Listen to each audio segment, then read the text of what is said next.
ज्ञानोबाराया माझा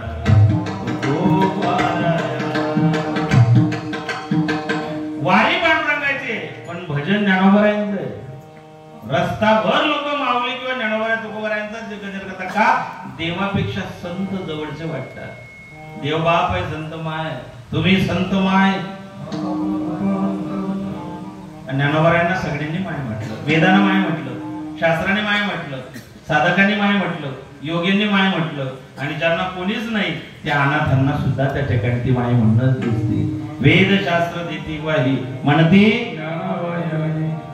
काही मातांनी एक लेकराला घडवलं, महिनावतीनं फक्त गोपीचंदाला घडवलं. अंक लगी बंक लगी लगी सदन कसाई आई श्री एक लगी गोपीचंद को तो छोडती बादशाही. एकच शब्द आईचा लागला की बाळा हा देव इतका सुंदर आहे तुझा, हा देव तुला वाहिला नको सांगणे तुला. देवाने इतका सुंदर तुला जरा नर्दे दिलेला आहे, कितना प्यारा देवाने तुला बनवलेलं आहे. लगेच काम ठेवतात त्या मेंदूमा फिडबस देवाने इतकं सुंदर बनवलंय. औट हात का मानव देह प्रभूने तुझ दिया, अरे खाया पिया सुख से सोया नाथ वाला सोया. कमल मुख राम भजन को दिया, कमल मुख राम भजन को दिया.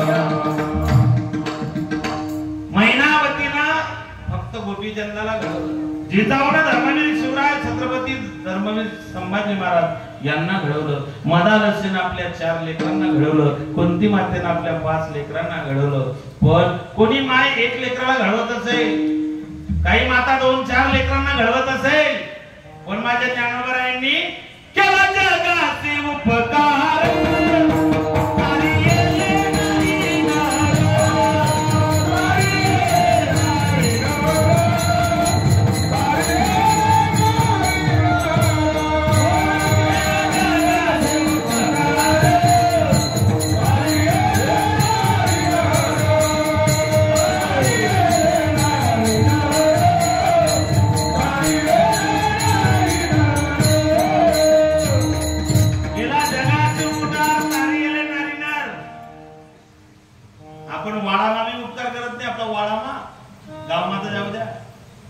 काही तर भाव किंवा लग्न मोडी टाकतात. इथला पुण्यवान आहे. आमच्या गावात 89 वर्ष झाला फक्त लग्न मोड्यावर. त्याला म्हणलं ये ना मग तो ऊर्जा मिळत म्हणजे माझे ना ऊर्जा. माय बापो संतांचं सहज बोलणे हितोपदेश करुणी जाया. संत सहज बोलतात जीवाचा उद्धार होतो. आपण सहज बोलतो दुसऱ्याला घरात दाखवलं आहे. बरं भांडणाली आता काही पाहिजे तसं काही नाही. भांडणं कोण कधी कसं तरी सांगता येत नाही. आमच्या शेजारचे म्हातारे रिटायर आहेत, रिटायर हेडमास्टर आहेत, आधी जुने लोक. एक दिवशी रात्री मी कीर्तनाला 2 वाजता झोपलो, 3:30 वाजता दांगडू वाजायचा. इमान महाराज उठा म्हणलं का बरोबर शेजारी दांगडू जर म्हटलं त्याला तरी काय दांगडू करीना. मला वाटतं तब्येत वेगळी अशी बीपी आहे झाला असेल. मी तरी गेलो दरवाजा थाप मारले, दरवाजा उघडला. म्हटलं बाबा काय झालं एवढ्या रात्री गल्लीचे लोक सगळे परेशान नाही. नाही महाराज लाज वाटत जाऊ नाही काही सांगा म्हणजे. म्हटलं आता आजीच्या वयाची काय झालं बाबा तुमच्या आणि तुमच्या दोघांच्या नाट्यामध्ये मी काय बोलू. मनात धर मात्र रोज महाभारत बोल. तुम्ही काय मनात पाकिट ना पैसा काय पाहिजे काय सांगू काकू. नाही म्हणे महाराज आहे. म्हटलं आजी काय झालं. काय सांगू रे महाराज. न सांगितलेलं बरं म्हणजे तुम्ही जा म्हणे. नाही नाही महाराज आई निवाळा करीत होत जा. म्हटलं झालं काय बाबा. म्हणजे महाराज इथला रात्री मोबाईल मेसेज होता. 60 वर्षी धरली कोण मेसेज केलं काका. नाही म्हणे महाराज इथल्या रात्री मेसेज होता म्हणे. म्हटलं काय मेसेज आहे म्हणे. ब्युटिफुल. दाखड इकडे मी ना पाहिलं. म्हटलं काका एक सक्सेस मलाही संध्या खावर दल्लाच्याच मलाही संध्या मोबाईल मध्ये बॅटरी फुल. भांडणाला पाहिजे असं कारण लागत नाही माय बाबा. सध्या मानसिकता इतकी भयानक झालेली आहे. स्वास्थ्य बिघडलेलं आहे, मानसिकता बिघडली माणसाची. जीवनातलं सुख हरवून बसलं. आठवड्यातून 1 दिवस निसर्गाच्या सानिध्यात जात जा. आठवड्यातून एक दिवस त्या ठिकाणी भगवत नामचिंतन अंतःकरणापासून करीत जा. जीवनात माणूस स्वास्थ हरून बसला मायबाप, जीवनातलं सुख हरून बसला. तुम्ही सुख बाहेर शोधताय, खर तर ते आतमध्येच आहे. तुझं आहे तुझं पाशी, तुमच्या जवळच आहे, पण तुम्ही रस्ता चुकून गेलात. विठ्ठल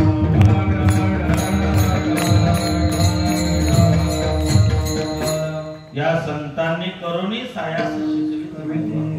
तुमच्या माझ्या उद्धाराचं साधन संतांनी सांगितलं, दाखवलं, मार्ग दावून गेले. आधी त्यांनी चांगला मार्ग सांगितला आणि सांगितला धोपट मार्ग सोडू नये. जुन्या काळात सांगितलं जायचं चांगल्या रस्त्याची सुरुवात वाईट असेल पण शेवट चांगला होईल. तुका म्हणतो मी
भरोसेने भेटे. या वाटेने झाला भरोशाने तुम्हाला परमात्मा प्राप्त होईल, भगवत प्राप्त होईल, उद्धाराचं कल्याणाचं साधन तुम्हाला साधता येईल. मग ते साधता यावं म्हणून प्रत्येक संत एकांती बैसले, सगळं सिद्धांत शोधले आणि सगळ्या धर्मग्रंथांचा सार विठोबाशी शरण जावे.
सगळ्या धर्मग्रंथांचा सार जगद्गुरु तुकोबरायांनी गाठ्यात काढलेला आहे.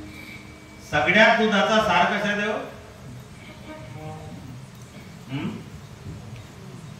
दुधाचं सार काय? साहेब साय. सायवर अजून पुढे प्रक्रिया होते. सायच्या पुढे काय म्हणतात? लोणी. लोणीच्या पुढे दुधाचं सार आहे तूप. दुधातून त्याचा निचोड येतो, सार काढलेला आहे. तशा सगळ्या धर्मग्रंथांचा सार जगद्गुरु तुकोबरायांचा गाथा आहे. त्या गाथ्यात तुकोबरायांनी सगळ्या विषयाला स्पर्श केला. भक्ती, ज्ञान, वैराग्य, शांती, गुरुनिष्ठा, देवाची मागणे, सलगी, भांडणे, आंधळा पांगडा, जे जे काही प्रकरण त्या ठिकाणी आले गाथ्यात जगद्गुरु तुकोबरायांनी सगळ्यांना स्पर्श केलेला आहे. अनेक सिद्धांत जगद्गुरु तुकोबरायांनी सोप्या भाषेतून गाथ्यामधून तुमच्या माझ्यापर्यंत पोहोचवले, सांगितले. आणि मग साधकाने विचारलं तुकोबरा या वेगवेगळ्या विषयाचं तुम्ही चिंतन केलं. दुर्जनाची व्याख्या काय? महाराज सांगतात जैसी विंचवाची नांगी तैसा दुर्जन सर्वांगी.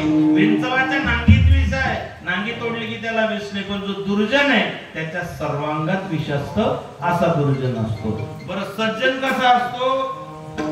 सज्जनाबद्दल सांगतात चंदनाचे हात पाये ही चंदन परिसा नाही हीन कवणे. तुका म्हणे तैसा सज्जनापासून पाहता अवगुण मिळेना. महाराज म्हणतात की सज्जनाची व्याख्या तुकोबारायांनी सांगितली, दुर्जनाची सांगितली. मग त्यांना विचारलं की तुकोबाराया, संतांच्या भाषेत वारकरी संप्रदायाच्या माध्यमातून दयेचं स्वरूप काय? तुम्ही आश्रमाचे तुका म्हणे हेचे आश्रमाचे फळ त्या अभंगामध्ये सांगतात. भूतदया गायी पशूंच्या पालनात आणलेल्या जीवनवना माझी, किंवा भूतदया ठेवा तिने काय येऊ नये. तुम्ही म्हणतात की जीवनामध्ये भूतदया पाहिजे, पण मग भूतदयाचं स्वरूप काय? तुकोबाराय सांगतात बाबा, भूतदयाचं स्वरूप असं आहे, जे उपेक्षित आहे, जे गरीब आहे, ज्यांच्यापर्यंत त्या ठिकाणी सुविधा पोहोचल्या नाही, माणूस म्हणून जगण्याचा अधिकार त्यांना प्राप्त झाला नाही, किंवा जे दीनदलित आहे, जे दुबळे आहेत, त्यांना उपेक्षित असणाऱ्यांना अपेक्षित त्या ठिकाणी प्रवाहात आणणं ही दयाच आहे. मदत करणे ही दयाच आहे. पण हे करत असताना आमचं एक सूत्र आहे. कोणतं? अभंगाच्या पहिल्याचं.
दयातीचे नाव, दया तिला म्हणतात.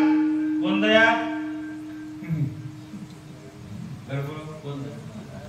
परवा विचारला मी त्याचे म्हणे फक्त पूजी मम्मी दयावर ती दयाने नको. दुसरा म्हणे नाही तुझी आहे म्हणतात. दया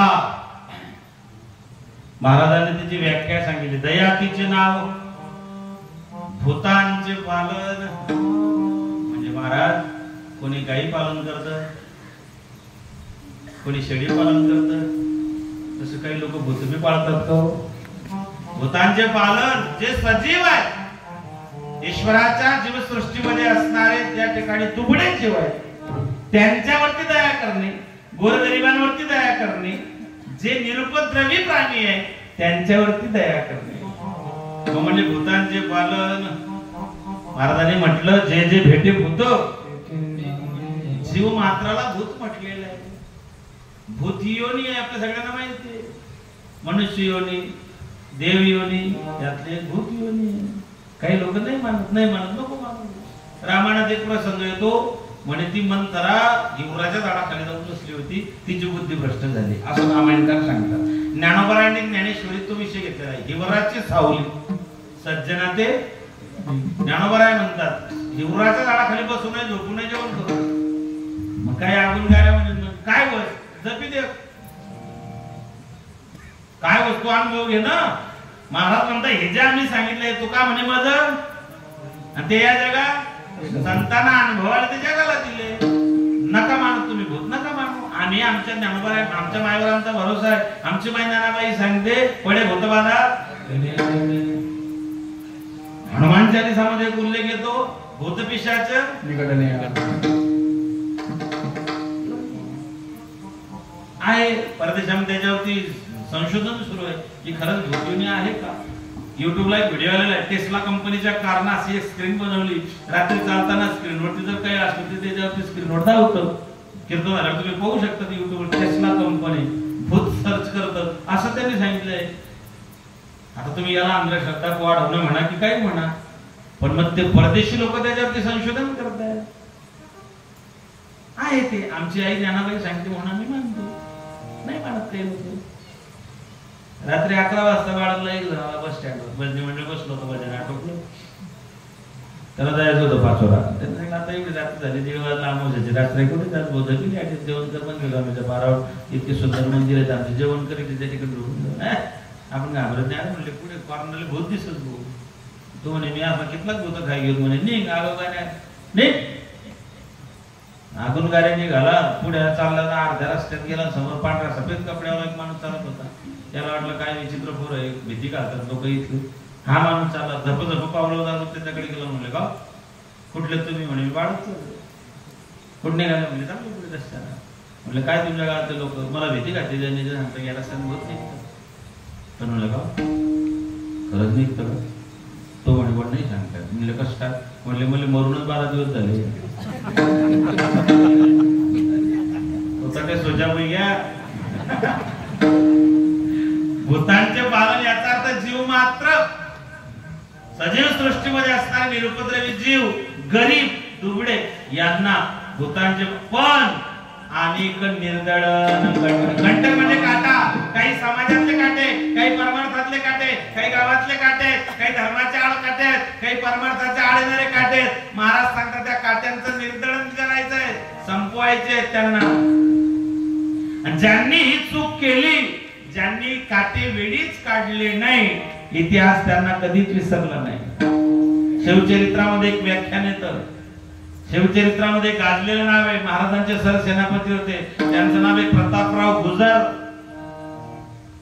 प्रतापराव गुजर यांचं ओरिजिनल नाव आहे कुडतोजी गुजर. यांना प्रतापराव खिताब देण्यात आला. प्रतापराव हा खिताब आहे पदवी आहे सन्मान आहे. का दिला तर मिर्झा राजे जयसिंग जेव्हा स्वराज्य बुडवायला आले त्यांनी स्वराज्याला वेठीस धरलं तेव्हा महाराजांनी तह करायचं ठरवलं. पण त्याच्या आधी महाराज परेशान होते चिंताग्रस्त होते की या संकटातून बाहेर पडायचं कसं.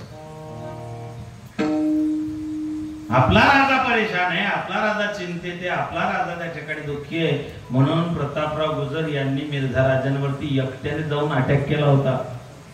पकडले गेले त्यांना मारलं नाही. मिर्झांनी त्यांचं कौतुक केलं की तुमची स्वामी भक्ती स्वामी काच गुरु भक्ती पितृवचन या मातीने या महाराष्ट्राच्या वारकरी परंपरेनं भागवत धर्मानं दिलेली ही त्या ठिकाणी शिकवण.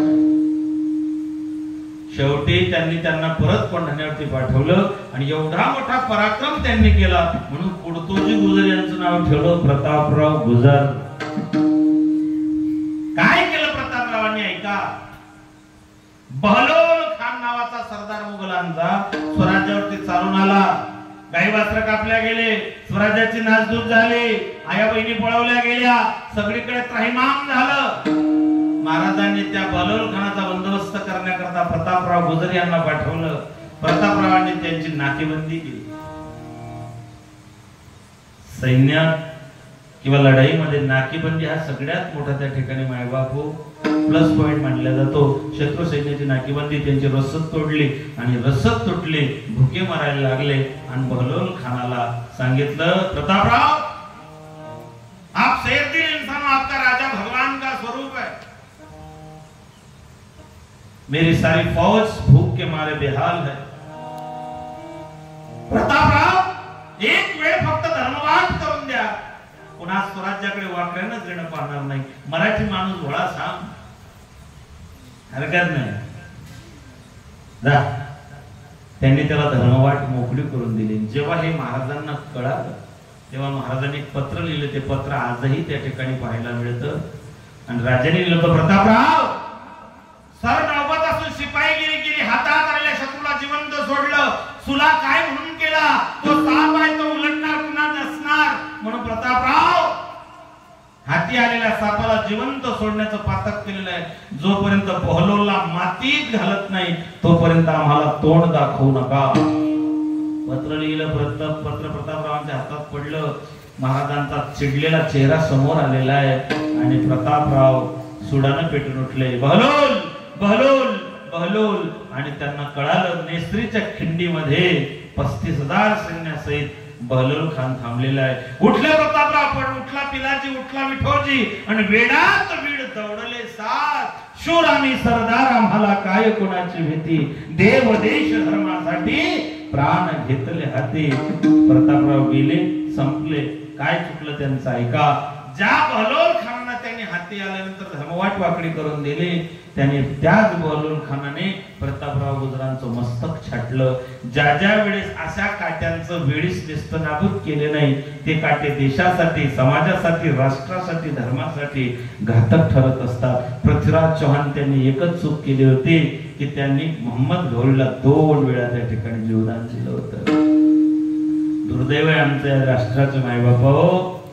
ज्या गौरीला जीवदान दिलं त्या गौरीनं पृथ्वीराजांचं मस्तक उडवलं, त्यांचे डोळे फोडले. पुढे काय काय झालं तुम्हाला काही सांगायची गरज नाही. ज्या अजमेर शरीफ दर्ग्यावर तुम्ही जाता त्या अजमेर शरीफ दर्ग्याचा इतिहास युट्यूबला टाका. पृथ्वीराज चव्हाण आणि अजमेर शरीफ दर्गा यांचं काय नातं हे युट्यूबला टाका. हे तरुणांनी पाहणं गरजेचं आहे. रात्रंदिवस झुमकावाली पाहण्यापेक्षा धर्माबद्दल चिंतन करणं गरजेचं आहे. आपण देशाचं, देवाचं, धर्माचं काहीतरी देणं लागतो. आजपर्यंत कोणत्याही व्यासपीठावरती गोविंद बाबा दिसले नाही. बसलेल्या समाजाने सांगून द्यावं. कोणत्या राजकीय व्यासपीठावरती नाही, कोणत्या राजकीय स्टेजवरती नाही, कोणत्या राजकीय सभेत बाबा नाही. पण आज एवढ्यासाठी संप्रदायाचं काम होतंय, वारकरी संप्रदायाचं काम होतंय, म्हणून बाबा त्या स्टेजवरती आहे.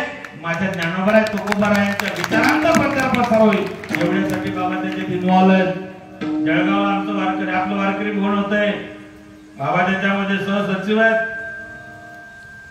कशासाठी? कुठलीही अपेक्षा नाही. आयुष्यभर या महात्म्याने कुठली अपेक्षा केली नाही. पण आजच का तर ते संप्रदायाचं काम आहे, ते धर्माचं काम आहे, ते देवाचं काम आहे, ते समाजाचं काम आहे, समाज हिताचं काम आहे. एवढ्यासाठी त्या ठिकाणी पुढाकार घ्यावं लागतो माय बापू. आणि ज्या ज्या वेळेस थोड्यांनी मोठ्यांनी असल्या गोष्टीकडे दुर्लक्ष केलं त्या त्यावेळेस महाभारताचं युद्ध झालं. विठ्ठल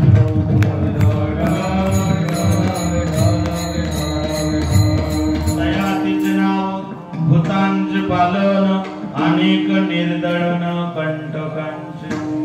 मग काय होतं खबर आहे? हे तुमचं मत आहे का? महाराज म्हणतात माझं नाही. म्हटले मग हा धर्मनीतीचा संकेत आहे, अभंगाच्या